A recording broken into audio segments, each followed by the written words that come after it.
নবী আমার বলেছেন, যদি কোনো আল্লাহর বান্দা, যদি কোনো আল্লাহর বান্দি আয়াতুল কুরসি ফরজ নামাজের পর একবার পড়ে নেয়, আপনি 5 ওয়াক্তের ফরজ নামাজ পড়েন, সালাম কালাম হয়ে গেল, তাসবিহ তাহলিল হয়ে গেল, জিকির আজকার যা করেন, নামাজের পর নবী বলেছেন, যদি কোনো আল্লাহর বান্দা বান্দি একবার আয়াতুল কুরসি পাঠ করে নেয়, তাহলে লোকটা জান্নাতে যেতে শুধু তাকে মওত আটকে রেখেছে রে। লোকটা যেদিনে মরে যাবে আল্লাহর জান্নাতের ভিতরে চলে যাবে। যতদিন বেঁচে আছে ততদিন জান্নাত থেকে দূরে, মরলেই জান্নাত চলে যাবে। শর্ত কি? 5 ওয়াক্তের ফরজের নামাজের পর পড়িতে হবে। 1 নম্বর ফজিলত। আর একটা ফজিলত কি? চোর চুরি না করে নেয়। ব্যাংকে সিসি টিভি ক্যামেরা লাগা থাকছে, বড় বড় দোকানে লাগা থাকছে, আপনার আয়াতুল কুরসি সিসিটিভির ক্যামেরার কাজ করবে, আপনার এসপি ডিএসপি কালেক্টরের কাজ করবে। বলবেন কেমন করে যে মাওলানা? আল্লাহ রাসূল সাল্লাল্লাহু আলাইহি ওয়াসাল্লামের জামানাতে বাইতুল মাল জমা হয়েছে, যাও কিশমিশ খাজুর পনির। আপনারা বলেন 15 বছর 20 বছর আগে মাঠে ধান থাকতো না চুরি হতো? কথা বলেন, চুরি হতো না? হতো না? মেশিন চুরি হইতো, গাড়ি চুরি হইতো। আর এখন আল্লাহর রহমতে গলিতে পড়ে থেকেছে, কোনো ব্যাপার নেই, চুরি হয়নি। আল্লাহ রাসূলের জামানাতে চোর ছিল, চোর চুরি হইতো। আল্লাহ রাসূল সাহাবায়ে কেরামকে বলছেন, যেমন আজকে আপনারা বসে বসে জালসা শুনছেন, আগো এই সরকারি মাল বাইতুল মালকে তোমরা এক পহরাদারি করবে, কে জগাবে? একজন সাহাবী আবু হুরায়রা রাদিয়াল্লাহু তাআলা আনহু রাসূলুল্লাহ আব্দুল্লাহ আব্দুর রহমান বলছে, নবীজি আমি মালের যে পহরাদারি করব, আমি জোগাবো মালকে। ঠিক আছে বাবা, জোগাও, ভালো করে জোগাবে তুমি। সব সাহাবী নিজের নিজের বাড়ি চলে গেলেন। ও কিন্তু মাল জোগাইছে একলাই। রাত যখন হয়ে গেছে, কিছু একটা চোর বোরা বা ঝোলা কিছু নিয়েছে, ওই মালকে ঝোলাতে ভরতে শুরু করেছে, চুরি করতে লেগেছে মালকে। যেমন মালকে চুরি করা, এই তো জোগাচ্ছিল সাহাবী আবু হুরায়রা রাদিয়াল্লাহু তাআলা আনহু, যে গপ করে হাত খান্দে বলছে, এই বেটা তোমাকে কি ডর ভয় লাগে না? আমি মাল জোগাচ্ছি আর তুমি আমার সামনে চুরি করছো। চোর কি বলছেন জানেন? ভাই ছেড়ে দাও। তোমার হাত মা ধরে বলছি, ভাই রে, ছেলে পেলা না খেয়ে মরছে, কাঁদছে কাটছে, ভাই আল্লাহর রাস্তায় তুমি ছেড়ে দাও, আর চুরি করতে আসবো না। ওয়াদা করছে চোর, আর চুরি করতে আসবো না। সাহাবে কেরামের দয়া ময়া হয়ে গেল, যে আসবে না তোরা, ভাই না আসবো না, ছেড়ে দিলেন। ভোর হয়ে গেল, চলে গেলেন নবীর দরবারে। নবী আমার বললেন, হে আবু হুরায়রা, কেমন করে তুমি মাল জোগাচ্ছো? রাতটা তোমার ঠিকঠাক ভাবে গেছে কিনা? এবার আবু হুরায়রা বলছে, নবী গো, মালের কাছে আমি বসেছিলাম, আর একটা চোর মাল চুরি করছিল, আমি তার হাত খানটাকে ধরে নিয়েছি, কিন্তু আমাকে বলেছে, আবু হুরায়রা তুমি আমাকে ছেড়ে দাও, আর মাল চুরি করতে আসবো না। এবার নবীজি আমার কি বলছেন দেখেন, হে আবু হুরায়রা রে, চোর ঝুট্টা কথা বলেছি, চোর মিথ্যা কথা বলেছি, তোমার সাথে ওয়াদা করেছে আসবো না, কিন্তু আমি নবী বলি, ওই চোর আজ রাত্র মাল চুরি করার জন্য আসবে। বলছে নবীজি যে ওয়াদা করেছে, বলছে আরে আমি নবী বলছি, চোর আসবে তো আসবে চুরি করতে। এই তো নবীর কথা এমন বিশ্বাস করতেন যে পাহাড় যদি বলে যায় নবীজি যে ওখান থেকে উঠে এখানে চোর আসবে, তাও সাহাবায়ে কেরাম বিশ্বাস করতেন। নবীজি বলেছেন চোর আসবে তো আসবে, এই দিন কেনে যাবে।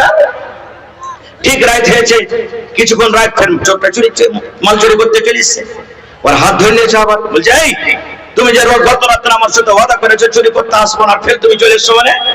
বলছে, ভাই রে, ছেলে পেলা না খেয়ে খুব মরছে, কাঞ্চরের কষ্ট সহ্য না করতে পারে, ভাই চুরি করতে চলেছি, আই তুমি ছেড়ে দাও, আর আসবে না। ফের ছেড়ে দিলে সেদিন আসবে না তো, না তো না। ফের ভোর হয়ে গেল, নবীজি বলছেন, আবু হুরায়রা চোর এসেছিল? বলছে নবীজি এসেছিল, কিন্তু আবার ওয়াদা করে ছাড়া আসবো না, ওর ময়া থেকে আমি ছেড়ে দেখি তাকে। নবীজি বললেন, শোনো, আজ রাত চুরি করতে আসবে। কি বলছে?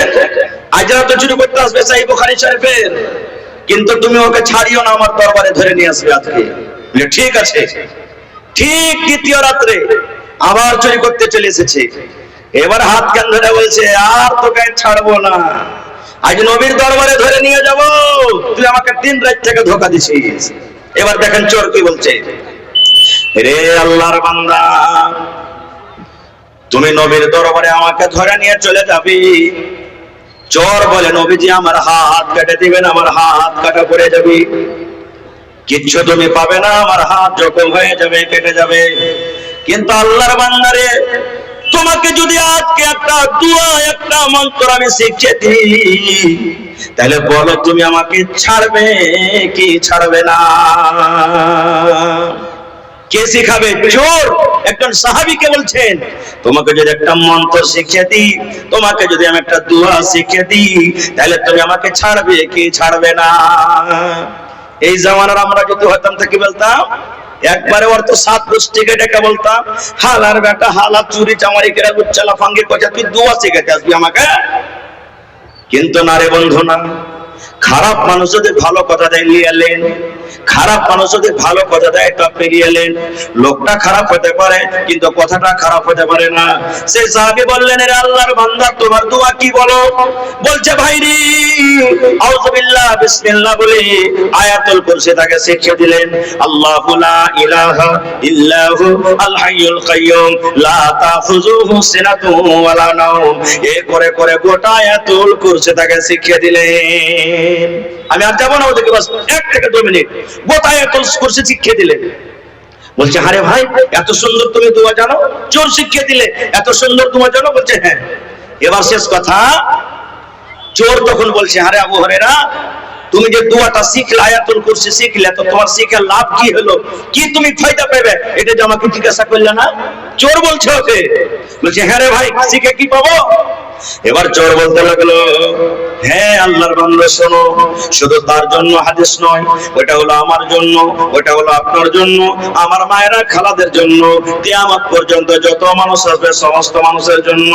এবার চোর বলতে লাগলো, আল্লাহর বান্দা, এশারের নামাজের পর যখন তুমি বাড়িতে ঘুমাতে যাবে, এশারের পর যখন তুমি বিছানায় ঘুমার জন্য চলে যাবে, বিছানায় বসে বসে আউযু বিল্লাহ বিসমিল্লাহ বলে যদি একবার আয়াতুল কুরসি পড়ে তুমি যদি শুতে যাও, তাহলে আল্লাহ রাব্বুল আলামিনের পক্ষ থেকে তোমার বাড়িতে আল্লাহ একটা ফেরেশতা দিয়ে দিবেন। ওই ফেরেশতা এসে তোমার মোটরসাইকেল জোগাবে, ওই ফেরেশতা তোমার কল জোগাবে, ওই ফেরেশতা তোমার গরু জোগাবে, ওই ফেরেশতা তোমার ধান জোগাবে, ওই ফেরেশতা তোমার মাকৈ জোগাবে। ফজর পর্যন্ত, সকাল পর্যন্ত তোমার বাড়িতে ফেরেশতা পহরাদারি করবে। কোন চোর তোমার বাড়িতে চুরি করতে পারবে না। কে বললেন? একটা চোর। বলছে, আরে ভাই এত ফজিলতের দোয়া তো, হ্যাঁ যা ভাই যা যা যা, তুই চলে যা যা যা, ছেড়ে দিলেন। সকাল হয়ে গেল, নবীজি বলছেন, আবু হুরায়রা, চোর কি চুরি করতে আসেনি আজ রাত্রি? বলছে, ইয়া রাসূলুল্লাহ, চোর চুরি করতে এসেছিল, তবে কেন আমার কাছে তাকে ধরে নিয়ে আসনি? বলছে, নবী গো, এমন আমাকে একটা মন্ত্র দিয়েছে, এমন আমাকে একটা দোয়া দিয়েছে, ওই দোয়ার কারণে আমি চোরটাকে ছেড়ে দিয়েছি গো নবীজি। এবার নবী বললেন, কি তোমাকে দোয়া দিয়েছি? বলছে, নবী গো, চোর আমাকে বলেছে, আউযু বিল্লাহি মিনাশ শাইতানির রাজিম, বিসমিল্লাহির রহমানির রহিম, আল্লাহু লা ইলাহা ইল্লাহু আল হাইয়ুল কাইয়ুম লা তাখুযুহু সিনাতুন ওয়ালা নাওম। এই করে করে গোটা আয়াতুল কুরসি শিখিয়ে দিলেন। এবার নবী বলছেন, কি বলেছেন? বলছে, নবী গো, চোর বলেছে এশারের নামাজের পর যদি তুমি একবার আয়াতুল কুরসি পড়ে নাও, আল্লাহর পক্ষ থেকে তোমার বাড়িতে একটা ফেরেশতা চলে আসবেন। ওই ফেরেশতা তোমার গাড়ি জোগাবে, ওই ফেরেশতা তোমার বাড়ি জোগাবে, ওই ফেরেশতা তোমার ধান জোগাবে, ওই ফেরেশতা তোমার লোকড়ি জোগাবে। গোটা রাত তোমার বাড়িতে পহরাদারি করবে, কোন চোর তোমার বাড়িতে চুরি করতে পারবে না। কথাটা শোনার পর নবী তখন বলছেন, চোর ঠিকই বলেছে। নবীজি দেখেন তাসদীক করে নিলেন, চোর চোর ঠিকই বলেছে। এবার নবীজি বলছেন, আচ্ছা শোনো তো আবু হুরায়রা, 3 রাত থেকে যে তোমার কাছে যে লোকটা মাল চুরি করতে আসে, ওকে তুমি চিনো কে? বলছে, নবীজি কে ওইটা? ওটা হলো চোর একটা যে মাল চুরি করতে আসে। নবীজি বলছেন, না রে খাপা, না, ওটা চোর নয় রে, চোর নয়, যাকা শয়তান, ওটা হলো শয়তান রে, মানুষের রূপে তোর কাছে মাল চুরি করতে আসি। এবার আবু হুরায়রা বলছেন, ইয়া রাসূলুল্লাহ, চোর কত বড় ইলম জানে, চোর এত বড় দোয়া জানে, কত বড় সে মাওলানা মুফতি বলেন তো। এবার নবীজি বললেন, হে আবু হুরায়রা রে, চোর যাকে তুমি বলছো ওটা হলো একটা শয়তান মানুষের রূপে আসতো। ওরে সুবহানাল্লাহ, নবীজি বললেন খুব বড় আলিম, খুব বড় পণ্ডিত, আল্লাহ তার ইবাদত বান্দেগি দেখে তাকে ফেরেশতার দলে আল্লাহ রাব্বুল আলামিন রেখেছিলেন। কিন্তু আল্লাহর একটা কথা না মানার কারণে, আল্লাহর একটা হুকুম না মানার কারণে আল্লাহ সারা জীবনের মতো তাকে জাহান্নামে ঘোষণা করে দিলেন। তাই নবীজি বলেছেন, শয়তান ভালো কথা জানে কিন্তু শয়তান ভালো কথা মানে না। শয়তান আল্লাহ কি জানে কিন্তু শয়তান আল্লাহর কথা মানে না। শয়তান কোরআনকে জানে কিন্তু শয়তান কোরআনের কথা মানে না। শয়তান নবীকে জানে কিন্তু শয়তান নবীর কথা মানে না। আপনি ভালো কথা জানেন, আপনি ভালো কথা মানেন, আপনি আল্লাহকে জানেন, আপনি আল্লাহর কথা মানেন, আপনি কোরআনকে জানেন, আপনি কোরআনের কথা মানেন। আপনি জানেন এবং মানেন বলে ঈমানদার। আর শয়তান ভালো কথা জানে কিন্তু মানে না, এই জন্য শয়তান হলো বেঈমান। নারে তাকবীর।